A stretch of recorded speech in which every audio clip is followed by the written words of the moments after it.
नमस्ते किसान भाइयों, मेरा नाम दिनेश ठाकरे।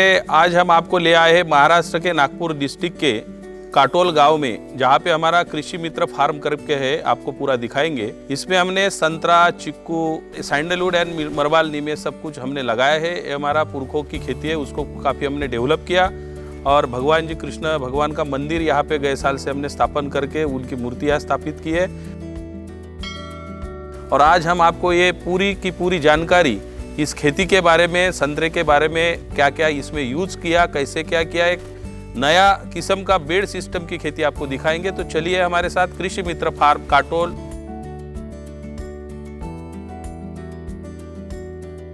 हमने ये 5 साल पहले यहाँ पे संतरा लगाने का सोचा, पर ये जो जमीन थी ये पानी पकड़ने वाली जमीन थी और इसमें कोई भी पेड़ नहीं होता था। फिर हमने एक इसमें सॉल्यूशन निकाला कि ये 20 फीट पे दोनों तरफ से बेड किया और इसकी मिट्टी बीच में डाली और ये संतरा के इसमें पेड़ लगाए। पेड़ लगाने के बाद में हमें इफको कंपनी का जो ग्रेन्यूल है सागरिका करके, उसको हमने ड्रिंचिंग और बेसल डोज में देते रहे 3 साल तक। 90-90, 19-19-19 यही खत, क्योंकि उसके बाद में हमने ड्रिप डाला। और आप इसलिए देख सकते होंगे कि ये जो यहाँ हमने ड्रिप डालने के बाद भी जो ज़्यादा पानी होता है ये नीचे चला जाता है। उसके वजह से जो संतरे की मूलियाँ है वो खराब नहीं होती और संतरे का पेड़ अच्छा बढ़ गया। 3 साल तक हम इसको 90-90 का डोज देते रहे। और जब इसको फ्लावरिंग आने का टाइम चालू हुआ तो हमने जो सबसे अच्छी ग्रेड है 1744, उसको हमने 1744 उसको दिया। उसके हिसाब से यहाँ फूट आना चालू हो गई। उसके बाद में हमने 1261-0, ये भी एक फर्टिकेशन इफको की ग्रेड है। उसके बाद में 13-045, 052-34 यूरिया के साथ, और आखिरी में फल बनने के लिए 13-045 के साथ साथ हमने 0050 भी दिया। आप देखते होंगे कि अभी नई नवती चालू है, फूट चालू है सब तरफ पूरे संतरा एरिया में।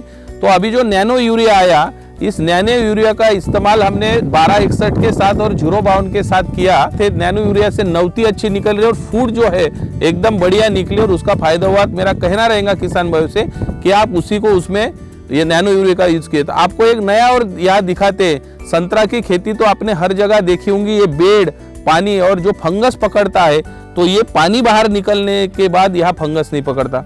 और इसके बीच में हमने, आप देख सकते होंगे, 20 बाय 20 पे संतरा और 10 का जो बीच में बेड है उसमें हमने सैंडलवुड की फार्मिंग की। ये एक नई टेक्निक है। 2 साल से हमने यहाँ पे सैंडलवुड का पौधा लगाया।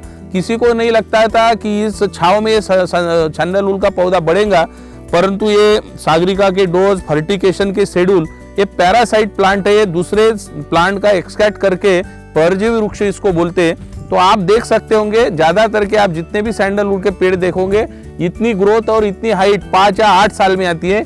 यहाँ पे हमें वो 2 ही साल में दिखने को मिल रही, उसको पूरा टेका लगाना पड़ रहा। और संतरे के पेड़ के बीच में सैंडलवुड भी हमारा बन रहा है। और ये 6 से 7 साल में लोग बहुत आते हैं, ट्रेनिंग लेते हैं और इसके बीजों के हिसाब से सब तरफ ये फैल जाएगा।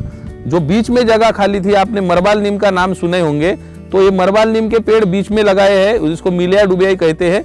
तो उसके वजह से हमारे यहाँ जो फार्मिंग यहाँ करते हैं, तो संतरा, सैंडलवुड और मरबाल नीम, ये तीनों। और इसके लिए सियारा जो फर्टिकेशन है, माइक्रोन्यूट्रिएंट है, इफको कंपनी के हमें आने सब हमारे ऑफिसर आके सजेस्ट करते हैं। और ये खेती देखने के लिए संतरा का एक मॉडल प्लाट, जब फल लगते हैं और ये सारा देखने के लिए देश से पूरे लोग आते हैं, यहाँ सेमिनार चलते हैं और संतरे के ऊपर यहाँ हमेशा हमारा पूरा उनको गाइडेंस रहता था। ये हमारी पूरी पथरीली और पानी पकड़ने वाली जमीन थी, यहाँ कुछ भी पेड़ होते नहीं थे। हमने यहाँ जेसीपी से 3 फीट के बेड करे और दोनों तरफ से इसको लाइन कर दिया। उसके ऊपर एक चिक्कू के झाड़ लगाए। जब हमने प्लांट लगाए तो कोई नहीं कहता था कि इस पेड़ में चिक्कू लगेंगे। फिर हमें एक अच्छा प्रोडक्ट मिला जो ग्रेन्यूल में है, सागरिका दानेदार करके। उसको हमने 10-26 के साथ हमने 2 साल इसको हमेशा यूज़ किया और इसका लिक्विड भी ड्रिप के साथ छोड़ा। उसके बाद में ये फल लगने के लिए, फ्रूट के लिए हमने 1261-0 जो इफको का फर्टिकेशन आता है उसको एक ड्रिप के द्वारा हर मंथ में छोड़ा। उसके बाद में फिर 19-19 ये कंटिन्यू रखा। अभी इसके ऊपर आप देख सकते होंगे 2.5 या 3 साल में अच्छे बहुत पैमाने पे चिक्कू लगे हैं और काफ़ी सारे लोग इसको देखने आ रहे हैं। अभी हमारा 13-045 का इसके साथ जो डोज है फर्टिकेशन का वो चालू है। और आप ऐसे ज़मीन में इतने अच्छे चिक्कू लगने के लिए इफको के जो प्रोडक्ट्स है वो यूज करने से हमको बहुत लाभ हुआ है। ये हमारा कृषि मित्र सभागृह है। इस सभागृह में हम जो संतरे की खेती होती है वो बेड पे कैसे की जाए, क्या क्या उसको फर्टिगेशन के डोज होना, कैसी स्प्रेइंग होना, इसके बार बार हम साल में 4-5 सेमिनार लेते हैं। और यहाँ पे नागपुर से ही नहीं तो पूरे महाराष्ट्र से कई और से किसान आते हैं और अच्छी सी ट्रेनिंग लेके अपने खेतों में वो प्रयोग करते हैं। इस फार्म पे हमने संतरे के साथ साथ चंदन, मिलिया डुबिया, ये भी सेमिनार यहीं पे होते हैं। इसको भी सेमिनार अटेंड करने के लिए किसान लोग यही कृषि मित्र सभागृह में आते हैं।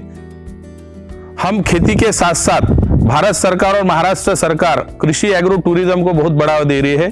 तो हमारा एक कृषि मित्र एग्रो टूरिज्म फार्म अभी बनने को तैयार हो गया और हमको महाराष्ट्र सरकार ने इसकी परवानगी दे दी है। यहाँ पे देश विदेश से सारे के सारे पर्यटक आएंगे और यहाँ देखेंगे कि ग्रामीण खेती कैसी होती है। सारे प्रकार की उनको खेती दिखाएंगे, बुलक कार, हॉर्स ट्रेडिंग, उनके लिए स्विमिंग पूल, और वो सारा आनंद वो लेंगे।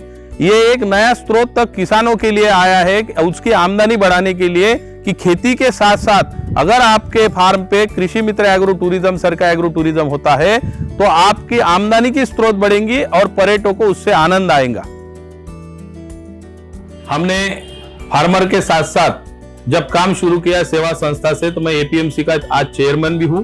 उसके बाद में हमने 2019 में कृषि मित्र फार्मर प्रोड्यूसर कंपनी का गठन किया, जिसके तहत हमने किसानों को फील्ड पे उनके कॉटन के प्लाट के प्रोग्राम, संतरे के प्रोग्राम और जो कृषि मित्र सभागृह उसमें सेमिनार आयोजित कर करके उनको हमेशा गाइड किया कि जो अच्छी अच्छी चीजें उनके तक जाए और उनके उत्पादन बढ़े।